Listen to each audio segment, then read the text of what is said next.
Ha ammesso le proprie responsabilità e indicato la presunta arma del delitto, un coltello da sub che teneva in casa. Bruno Macchi, 28enne italiano di origine brasiliana, fermato perché sospettato di essere l'autore dell'omicidio di Luca Tisi, il senzatetto 58enne ucciso sabato a Udine. Macchi, dopo la perquisizione di mercoledì nella sua abitazione di via Deciani e l'interrogatorio in questura alla presenza dei suoi legali, è stato portato in carcere a Udine.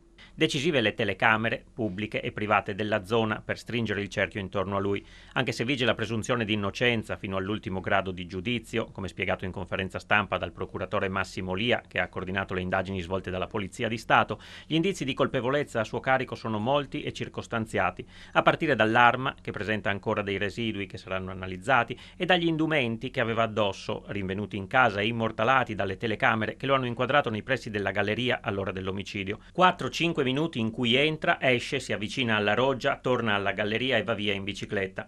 Non è ancora chiaro il movente sul quale procedono le indagini, anche per capire se tra Macchi e Tisi ci fosse una conoscenza precedente. Gli inquirenti chiedono collaborazione alla cittadinanza anche per far luce su questo. All'uomo saranno contestate anche le aggravanti, futili motivi, crudeltà e minorata difesa della vittima. Attesa anche la convalida del fermo. L'udienza sarà programmata nelle prossime ore davanti al GIP del Tribunale di Udine. A breve sarà eseguita anche l'autopsia sul corpo di Tisi.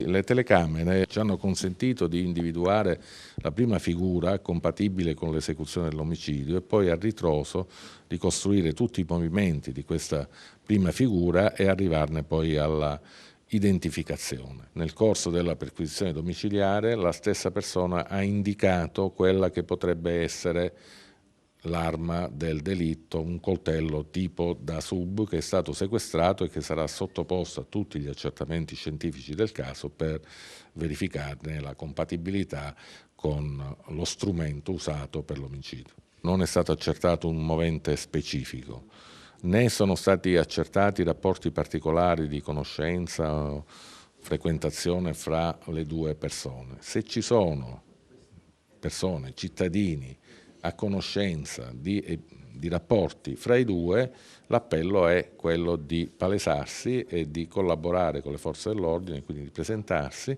e rendere le loro dichiarazioni proprio per capire, diciamo, la causa di questo fatto delittuoso.